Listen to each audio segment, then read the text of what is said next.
25 जून 1975 आधी रात को भारत देश के डेमोक्रेसी की धज्जियां उड़ गई और देश पर डिक्टेटरशिप के काले बादल छाने लगे। 26 जून 1975 से 23 मार्च 1977 तक 21 महीनों में देश में क्या क्या घटा, इस बात का इल्म तक ज्यादातर जनता को नहीं है। आखिरकार कैसे ये 21 महीने भारत की डेमोक्रेसी के लिए अभिशाप साबित हुए। आज के वीडियो में हम बात करेंगे इंडिया के इसी डार्केस्ट फेज के बारे में, कैसे इंदिरा गांधी ने लोकतंत्र को जन्म देने वाले देश से ही लोकतंत्र को मिटाने की घिनौनी कोशिश की और 1975 के आपातकाल को भारत के स्वर्णिम इतिहास पर काला धब्बा क्यों कहा जाता है। भाइयों और बहनों, राष्ट्रपति जी ने आपातकाल की घोषणा की है। The President has proclaimed emergency.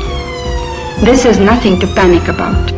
This announcement by then Prime Minister Indira Gandhi hurled India into the darkest period of her democratic history. आपको ये जानकर हैरानी होगी कि साल 1975 से पहले भी भारत में 2 बार आपातकाल लागू किया गया था। भारत में पहला आपातकाल इंडो चाइना वॉर के टाइम 1962 में लगा था और दूसरा आपातकाल इंडो पाकिस्तान वॉर के टाइम 1971 में लागू हुआ था। हालांकि ये दोनों आपातकाल इंदिरा गांधी द्वारा लगाए गए आपातकाल से काफी अलग थे। इंडियन कॉन्स्टिट्यूशन आर्टिकल 352 के अकॉर्डिंग इंडिया में इमरजेंसी केवल 3 कंडीशन में लागू हो सकती है। जब किसी देश का भारत से युद्ध चल रहा हो, या कोई बाहरी शक्ति भारत पर हमला कर देती है, या फिर देश के अंदर सिविल वॉर जैसी कंडीशन हो, तो ऐसे में भारत के राष्ट्रपति आर्टिकल 352 के अकॉर्डिंग देश में आपातकाल की घोषणा कर सकते हैं। शुरुआत के दोनों आपातकाल वॉर के कारण लगे थे, लेकिन इंदिरा गांधी ने इंटरनल डिस्टर्बेंस का हवाला देते हुए 1975 में आपातकाल की घोषणा की थी। इस घटना की शुरुआत होती है मार्च 1975 से, जब इंदिरा गांधी राजनारायण से उत्तर प्रदेश की रायबरेली सीट से जीत जाती हैं। लेकिन उनके इस जीत को राजनारायण ने इलाहाबाद हाईकोर्ट में चुनौती दिया। राजनारायण का ऐसा मानना था कि इंदिरा गांधी ने चुनाव संहिता का पालन नहीं किया है। राजनारायण ने इंदिरा गांधी पर 2 प्रमुख आरोप लगाए थे। उनका कहना था कि इंदिरा गांधी ने सरकारी अधिकारी का चुनाव प्रचार में इस्तेमाल किया और रायबरेली में जो भव्य स्टेज बनाया गया था वो भी उत्तर प्रदेश सरकार के फंडिंग से बनाया गया था। उस समय इलाहाबाद हाईकोर्ट के चीफ जस्टिस जगमोहन लाल सिन्हा थे। जगमोहन लाल सिन्हा बहुत स्ट्रिक्ट जस्टिस माने जाते थे। इंदिरा गांधी के एडवोकेट वीआईपी खारे और राजनारायण के एडवोकेट शांति भूषण थे। ये वही शांति भूषण थे जिनके बेटे प्रशांत भूषण आम आदमी पार्टी के सदस्य रह चुके हैं। इंदिरा गांधी ये केस हार जाती है और इलाहाबाद हाईकोर्ट उन्हें अनसीट कर देता है और साथ ही 6 महीने तक उनके चुनाव लड़ने पर भी बैन लगा दिया जाता है। कुछ हद तक यहीं से शुरू होती है भारतीय लोकतंत्र के सबसे काले अध्याय की शुरुआत। इन्हीं छोटे घटनाक्रमों ने भारत में आपातकाल की नींव रखी। इंदिरा गांधी के अनसीटेड हो जाने के बाद विपक्ष उनसे इस्तीफा मांगने लगा, साथ ही पूरे देश में उनका विरोध होने लगा। उस समय 3 ऐसे टर्निंग पॉइंट आए जिसने इंदिरा सरकार की नींव हिलाकर रख दी। साल 1974 में गुजरात के छात्रों ने गुजरात सरकार के खिलाफ